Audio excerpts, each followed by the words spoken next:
എല്ലാവർക്കും നമ്മുടെ ഒരു പുതിയ വീഡിയോയിലേക്ക് സ്വാഗതം. ഇന്ന് നമുക്ക് സദ്യയ്ക്കൊക്കെ വിളമ്പുന്ന സാമ്പാറിൻ്റെ റെസിപ്പിയാണ്. ആദ്യം കുറച്ച് പരിപ്പ് എടുത്തിട്ടുണ്ട്. ഞാൻ മസൂർ ദാലാണ് എടുത്തിരിക്കുന്നത് കേട്ടോ. അത് കുക്കറിൽ നമ്മൾ ഒറ്റ വിസിലടിച്ച് കഴിഞ്ഞാൽ വെന്ത് കിട്ടും. അതിലേക്ക് ആവശ്യമായ പച്ചക്കറികളെല്ലാം ചേർത്തിട്ടുണ്ട്.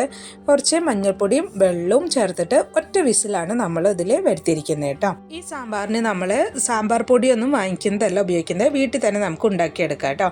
ആദ്യം കുറച്ച് ഓയിലിലേക്ക് 2 ടേബിൾ സ്പൂൺ കടലപ്പരിപ്പ് നമ്മളൊന്ന് വറുത്തെടുത്തിട്ടുണ്ട്. ഇപ്പോൾ കടലപ്പരിപ്പ് നമ്മൾ എണ്ണയിൽ നിന്ന് മാറ്റിയെടുത്തു. ഇനി അതേ എണ്ണയിലേക്ക് ഉഴുന്നും മല്ലിയും കുറച്ച് ഉലുവയും കൂടി ചേർത്തിട്ട് ഒന്ന് ഇതുപോലെ തന്നെ ഫ്രൈ ചെയ്തിട്ട് എടുക്കുക.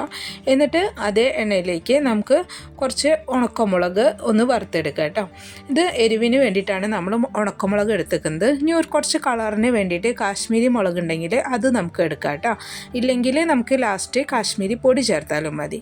പിന്നെ നമുക്ക് പച്ചക്കായാണ് ചേർത്തിരിക്കുന്നത്, നമ്മൾ പൊടിയല്ല ചേർത്തിട്ടുള്ളത്. അതൊരു കഷ്ണം എടുത്തിട്ട് ലോ ഫ്ലെയിമിൽ ഇട്ടിട്ട് നമ്മൾ ചെറിയ ചെറിയ പീസാക്കിയിട്ടൊന്ന് വറുത്തെടുത്താൽ മതി. ഇനി നമ്മൾ ഇതിലേക്ക് ആകെ എൻ്റെ കൈ കൊണ്ട് ഒരു പിടി നാളികേരമാണ് നമ്മൾ എടുത്തിട്ടുള്ളൂ. അതും കുറച്ച് മഞ്ഞൾപ്പൊടിയും പിന്നെ നമ്മൾ നേരത്തെ പറഞ്ഞ പോലെ ഒരു ടീസ്പൂണാണ് എടുത്തിട്ടുള്ളൂ കാശ്മീരി മുളക് പൊടിയും കുറച്ച് കറിവേപ്പിലയും കൂടിയിട്ട് ഒന്ന് ചൂടാക്കി എടുത്തു. ഒരുപാട് നേരം വറക്കൊന്നും വേണ്ട, ചെറുതായിട്ടൊന്ന് ചൂടാക്കി എടുത്താൽ മതി. ഇനി അതിലേക്ക് നമ്മൾ നേരത്തെ വറുത്ത് വെച്ചിട്ടുള്ള എല്ലാതും കൂടി ചേർത്തിട്ട് ഒന്നും കൂടി മിക്സ് ചെയ്തെടുത്തു കേട്ടോ. ഇനി ഇത് തണുത്തതിന് ശേഷം നമുക്ക് അരച്ച് വയ്ക്കാം. പിന്നെ നേരത്തെ ഞാൻ ഈ പരിപ്പും ഇതൊക്കെ വറുത്തെടുത്തതിന് ശേഷം അതിന് പകുതി എണ്ണ മാറ്റി വെച്ചിരുന്നു. ആ എണ്ണ ഒഴിച്ചിട്ടാണ് ഞാൻ വഴുതനങ്ങ ഒന്ന് വറുത്തെടുക്കുന്നത്. വഴുതനങ്ങയുടെ കളറൊന്ന് ചേഞ്ച് ആവുന്നത് വരെ നമുക്കൊന്ന് വറുത്തെടുക്കാം.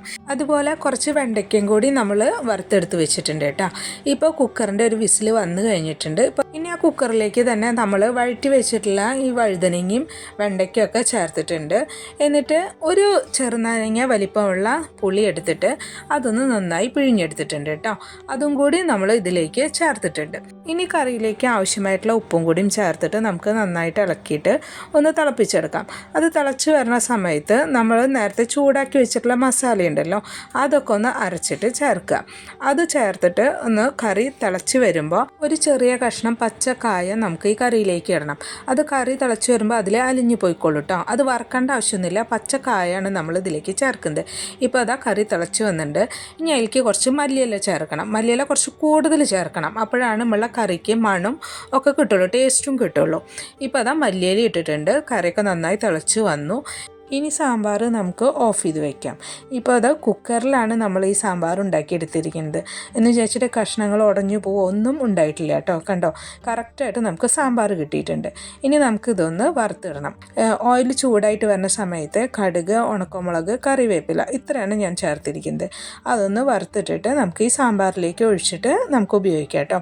അപ്പോൾ നല്ല ടേസ്റ്റുള്ള സാമ്പാറാണ്. സദ്യക്കൊക്കെ ഒരു സാമ്പാർ ഇങ്ങനെയാണ് ഉണ്ടാക്കിയെടുക്കുന്നത്.